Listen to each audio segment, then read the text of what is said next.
আসসালামু আলাইকুম। সুপ্রিয় দর্শক শ্রোতা, দেশ বিদেশের যে যেখানে আছেন, সমসাময়িক বিষয় নিয়ে সাজানো কিছু কথা অনুষ্ঠানে আপনাদের স্বাগত জানাই। রাজনীতিতে এখন সবচেয়ে বড় বিষয় হচ্ছে নির্বাচন। অন্তর্বর্তীকালীন সরকারের ঘোষণা অনুযায়ী আগামী বছরের ফেব্রুয়ারির প্রথমার্ধে জাতীয় নির্বাচন অনুষ্ঠিত হওয়ার কথা রয়েছে এবং নির্বাচন কমিশনও জানিয়েছে তারা ডিসেম্বরের মধ্যে নির্বাচনী তফসিল তো ঘোষণা করতে পারে, মানে ডিসেম্বরের প্রথম দিকে হয়তো ঘোষণা করতে পারে বলে তারা জানিয়েছে। তো সেই হিসেব করে রাজনৈতিক দলগুলো মাঠে ময়দানে তাদের সক্রিয়তা জানান দিচ্ছে। একটা উৎসব মুখর পরিবেশে নির্বাচন আয়োজনের জন্য সরকার এবং নির্বাচন কমিশন এগিয়ে যাচ্ছে। এখন চ্যালেঞ্জ হচ্ছে সুষম বা সুষ্ঠু নির্বাচন। এক্ষেত্রে আমি বলবো এই মুহূর্তে সুষ্ঠু এবং সুষম নির্বাচনই প্রধান চ্যালেঞ্জ। কেননা দেশবাসীর আকাঙ্ক্ষা এটি। দেশবাসী প্রত্যাশা করে সামনের নির্বাচন সুষ্ঠু হবে এবং অতীতের যে কোনো নির্বাচনের চেয়ে ভালো হবে, উৎসবমুখর হবে এবং সবার স্বতঃস্ফূর্ত অংশগ্রহণ থাকবে। এটা অনেক দিনের জন আকাঙ্ক্ষা।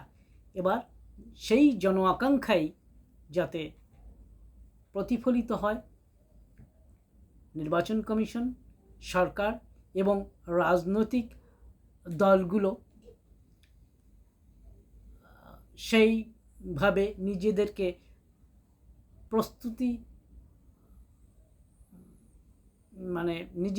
প্রস্তুত করার চেষ্টা করছে। মাঠে ময়দানে তাদের সরব উপস্থিতি জানান দিচ্ছে যে হ্যাঁ, নির্বাচন আসছে, আমরা প্রস্তুত। কিন্তু এই যে ভোট উৎসব এবং জন আকাঙ্ক্ষা, এর বাইরে যে বিষয়টি এখন নাড়া দিচ্ছে সেটা হচ্ছে রাজনৈতিক মতবিরোধ এবং রাজনৈতিক নেতাদের পরস্পর বিরোধী বক্তব্য পরিস্থিতিকে কিছুটা ঘোলাটে করলেও আমার মনেই হয় না যে সেরকম কিছু একটা হবে। অর্থাৎ নির্বাচন যে ফেব্রুয়ারিতে হবে তার একটা সুস্পষ্ট ধারণা আমরা পেয়ে যাই। উদাহরণ হিসেবে বলা যেতে পারে যে বিএনপি, জামায়াত এবং এনসিপি নির্বাচন আগে পরে আমাদের এইটা চাই, ওই দাবি, এই বিভিন্ন জনের বিভিন্ন দলের বিভিন্ন দাবি নিয়ে হ্যাঁ এখনই, কেউ বলছে এখনই নির্বাচন হতে হবে, কেউ বলছে যত তাড়াতাড়ি নির্বাচন হয় তত ভালো। এনসিপি বলছে যে না, আগে জুলাই সনদ হতে হবে, জুলাই সনদ বাস্তবায়ন হবে, সংবিধান পরিবর্তন একটা বিষয় আছে। এবং জামায়াত বলছে পিআর পদ্ধতিতে নির্বাচন না হলে তারা যাবে না। তবে এই যে পরস্পরের যেই বিষয়গুলো মতবিরোধ, এইটা আমার মনে হচ্ছে আস্তে আস্তে আস্তে সব তারা একটা জায়গায় এসে পৌঁছবেন এবং জাতীয় ঐক্যমত্য কমিশনও সেই দিকেই এগিয়ে যাচ্ছে।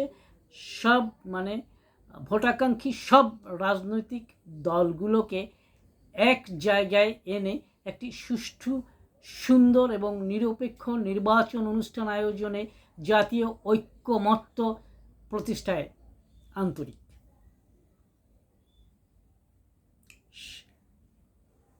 সেই ক্ষেত্রে রাজনৈতিক দল, জনসাধারণ এবং ভোট সংশ্লিষ্ট সকল সংস্থা একটি সুষ্ঠু সুন্দর ভোট উপহার দেবেন জাতিকে, এটি প্রত্যাশা। তবে এবার এই ভোটে একটি বড় ফ্যাক্টর হবে নতুন ভোটাররা, কেননা এবার নতুন ভোটার প্রায় 4.5 কোটি। এরা এবারই প্রথম ভোট দেবেন। এখন প্রশ্ন হচ্ছে, এই 4.5 কোটি ভোটার কি ভেবেছেন, কাকে ভোট দিবেন সেটা কিন্তু কেউ আমরা জানি না এবং সেটা জানার কথাও নয়। তবে এই তরুণদের নির্বাচনী ভাবনার কিছুটা প্রতিফলন, ছিটেফোঁটা ইঙ্গিত পাওয়া যেতে পারে আসছে ঢাকা বিশ্ববিদ্যালয়, রাজশাহী বিশ্ববিদ্যালয় এবং জাহাঙ্গীরনগর বিশ্ববিদ্যালয়ের ছাত্র সংসদ নির্বাচনের মাধ্যমে। কারণ তরুণরা এখানে তাদের মতামত প্রকাশ করবে এবং আগামী নির্বাচনে আমি আশা করি এই নির্বাচনের কিছুটা প্রভাব, মানে রাকসু, ডাকসু, জাকসু নির্বাচনের কিছুটা প্রভাব হয়তোবা জাতীয় নির্বাচনে দেখা যেতে পারে। আমরা অনেকে শুনছি যে পুরনো অঙ্কে, অর্থাৎ 91 সালে যে নির্বাচন হয়েছিল কিংবা 2001 সালের যে নির্বাচন হয়েছিল সেই মডেলে হয়তো নির্বাচনটা হতে পারে এবং ফলাফলটা তেমনই হতে পারে। কিন্তু আমার মনে হয় না তেমন কিছু হবে। তবে এই জরিপ শেষ কথা নয়, যে জরিপটা আমরা বিগত দিনে দেখেছি, একটি বেসরকারি প্রতিষ্ঠান জানিয়েছে যে প্রায় 50% ভোটার কাকে ভোট দিবেন সেটি এখনও সিদ্ধান্ত নেননি, যেটা আমি আগেও বলেছিলাম। তো এখন বিষয় হচ্ছে, এইটা যদি, মানে ওই 50% ভোটার এখন ফ্যাক্টর। এরা কাকে ভোট দিবেন, কাকে তাদের জনপ্রতিনিধি বেছে নেবেন এবং সরকার গঠনের জন্য সংখ্যাগরিষ্ঠ আসন পাইয়ে দিবে, সেটা বলা খুবই দুষ্কর। পুরনো অঙ্কের হিসেব এবার মিলবে বলে তেমনটি মনে হচ্ছে না, কেননা চারদিকে একটা পরিবর্তনের ধারা স্পষ্ট হয়ে উঠছে ধীরে ধীরে। এই পরিবর্তনটা পরিবহন খাতে বেশ স্পষ্ট, তাছাড়া বালু, ইট, পাথর, সড়ক সব জায়গাতেই এই পরিবর্তনের ধারাটা স্পষ্ট এবং এই পরিবর্তনটাই হয়তো কিছুটা প্রভাব ফেলবে আগামী নির্বাচনে। সবচেয়ে বড় কথা, যারা এখনই মনে করছেন যে আমরা ক্ষমতার দ্বার প্রান্তে পৌঁছে গেছি, আমরাই নির্বাচনে বিজয় লাভ করে ক্ষমতার মসনদে বসবো, হয়তো তেমনটি এবার নাও ঘটতে পারে। এবং বিভিন্ন জরিপ যে কথা বলছে, সেই জরিপই যে শেষ কথা নয়, নতুন কিছু আসতে পারে, নতুন ভাবনা প্রতিফলিত হতে পারে সামনের নির্বাচনে, নতুন কিছু হতে পারে, সবই সময় বলে দিবে। আমরা বারবারই বলছি, শুধু আমরা সাংবাদিকরা নয়, এই পেশা সংশ্লিষ্ট যারা আছেন এবং এর বাইরেও 3টি নির্বাচনকেই আমরা মূলত মডেল হিসেবে দেখি, বিগত 3টি নির্বাচনকে। সেই 3টি নির্বাচনের মডেলে যদি আগানো হয় এবং সেই জরিপের সঙ্গে যদি সেই জরিপটি নিয়েই আগানো যায়, আমার মনে হয় এটাও ঠিক হবে না। কেন এখনই নির্বাচন নিয়ে আগাম কথা বা নির্বাচনী ফলাফল নিয়ে আগাম কোনো রকম আভাস দেওয়া সম্ভব নয়। কেননা আমি আগেও বলেছি, আবার বলছি, বারবার বলছি যে এই যে নতুন 4.5 কোটি ভোটার, এরা কিন্তু একটা ফ্যাক্টর।